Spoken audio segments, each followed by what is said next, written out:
I si ara hem parlat de terra, ara anem a parlar de llengua. I tenim amb nosaltres en Jaume Mateu. Bon vespre. Bon vespre. Tomeu Martí, sembla que fa 15 dies, no? Sí, sembla que va ser ahir, no? Sembla que va ser ahir. Bon vespre. Fa 15 dies. Bueno, l'última vegada parlàvem de que es anava a celebrar la Diada, i com vaig comentar jo no estava aquí, vaig anar a països estrangers, i per tant explica-me-la, com va anar, per la cara que veig rient és que no va anar malament, que va anar bé, per tant, digue'm tu, es va complir el que s'esperava? Sí, jo diria que fins i tot més, és a dir, de fet, gairebé no te vàrem notar a faltar, no?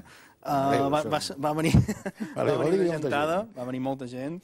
La veritat és que plovia a bona part de Mallorca, la qual cosa va fer que alguns autocars no partissin i que tinguéssim algun problema d'organització, diguem, però la veritat és que vàrem omplir la plaça Major, que era l'objectiu, i no tan sols això, sinó que en el carrer de Sant Miquel va quedar gent que anava accedint molt a poc o que no va poder accedir.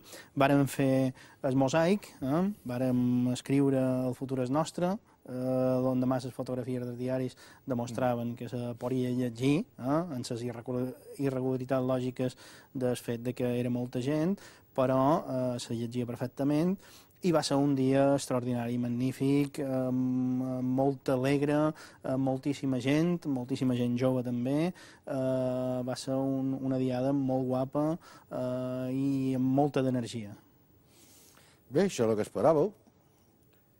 I això què vol dir? Vol dir que se'n farà cas? Vol dir... Independentment del cas que puguin fer, hi ha una qüestió que a mi m'agradaria remarcar, i és que aquesta diada va ser la conseqüència d'un any de feina, molt intensa de l'obra cultural i de la gent de l'obra cultural. Varen demanar des del primer moment que els socis de l'obra fessin realment d'altaveus d'aquesta crida i ho hem aconseguit. La diada del 5 de maig va ser una conseqüència de 50 edicions del SUS Mallorca, que és un projecte molt ambiciós que va voltar tota la geografia, i a cada SUS sí que notàvem aquest esperit de voler-se a la manifestació.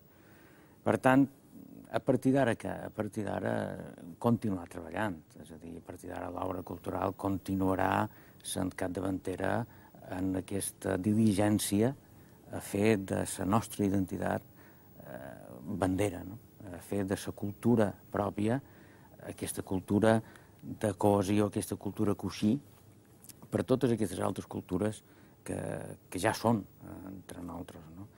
I sobretot vol dir un enfortiment de l'obra. A partir d'ara hem de demanar a la gent que faci confiança a l'obra, que l'obra és això, que l'obra és futur, i que aquest futur, evidentment, és nostre.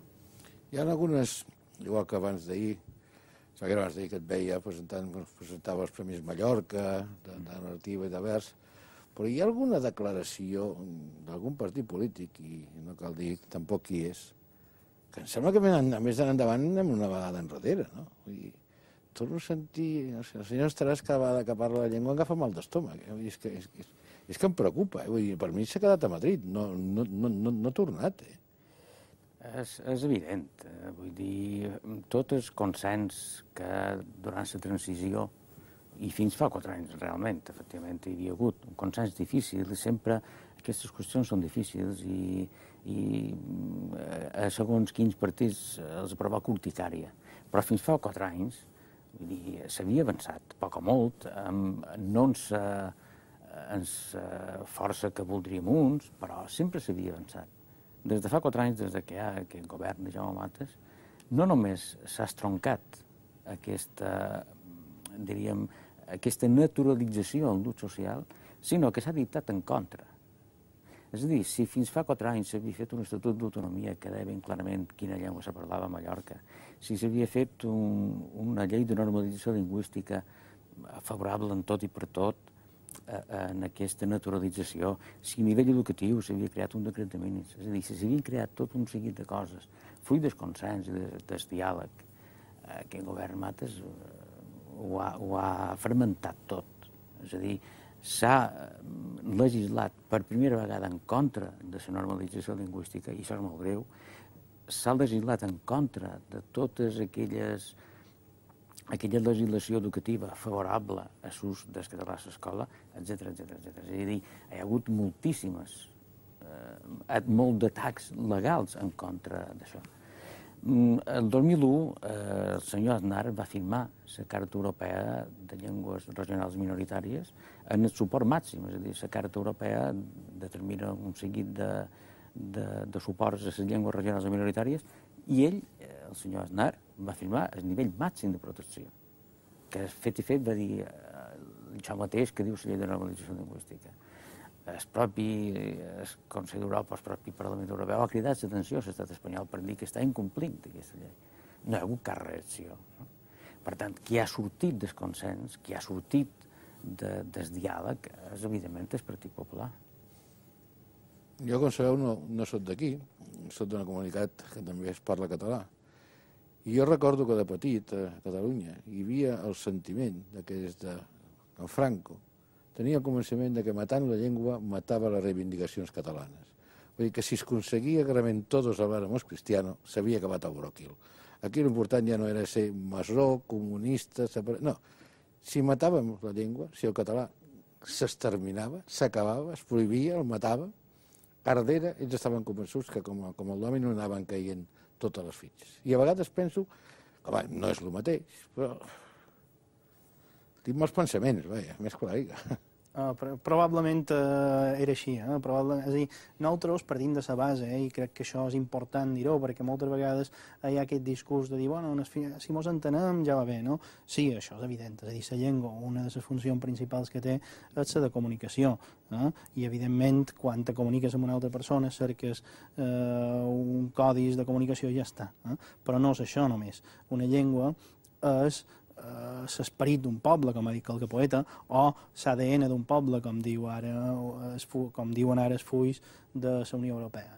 I, per tant, és a partir de que hi ha aquest ADN, és a partir de que hi ha aquest esperit darrere la llengua, a partir de la qual hi ha una gent que interessada en destruir, fixa't que en el final és la mateixa gent que està destruint el patrimoni o que està destruint el territori. Al cap i a la fi, tot va molt lligat, tot va molt lligat. Aquí hi ha una gent que vol esborrar el passat i en vol construir un de nou a la seva mesura, i que vol explicar la història des de la seva perspectiva, de la qual, evidentment, ell en sortirà beneficiat. Per tant, al final, els mateixos que volen destruir el territori, els mateixos que volen destruir el patrimoni, són els mateixos que volen destruir també el patrimoni cultural i el patrimoni lingüístic, perquè tot això, totes aquestes coses, són les essències d'un poble que, d'alguna manera, ells els hi molesta per fer els seus negocis, perquè, al final, darrere tot això, hi ha negoci. Sí, és que realment això és el que pot donar la personalitat d'una comunitat, d'un país, la seva pròpia personalitat, si no, no té cap sentit anar-hi posant franges i regles, i això és que es diu tal, i això es diu qual, si al final tots hem de ser iguals, hem de combregar amb un sol credo que ens diran quin és, i sembla que al final a vegades vas per aquí, no? Vull dir, veus que es va quan vols, la llengua important és l'anglès, perquè si no parles anglès no tindràs feina, i penses, bueno, això és el preparament, s'estan preparant perquè d'aquí 5 anys serà el xinès, perquè serà un problema de, aviam, qui ve aquí? Qui ve aquí ara? Doncs ara venen xinesos, bueno, doncs anem a parlar el següent que sigui el xinès, no? Sembla que després arribarà, doncs, de la meva època estudiàvem francès, llatí i grec, i al final de molts anys no et serveix per res francès, llatí i grec, allò que semblava que era molt important. I aquesta gent a vegades ho penses, vull dir, què estan buscant? Trilingüismes d'aquests raros, estranys, i que la gent que s'incorpori no senti parlar mallorquí. Aquí no sé quanta gent està entrant de països europeus, de països sud-americans, de països de l'Àfrica. Bueno, és un lloc que es viu bé i la gent vol venir. És matemàtica, es viu bé a tota Espanya, vull dir que ara ja entén a tota Espanya, allà no hi ha problemes, i aquí quasi s'està lluitant perquè parlin només castellà. Això és evident.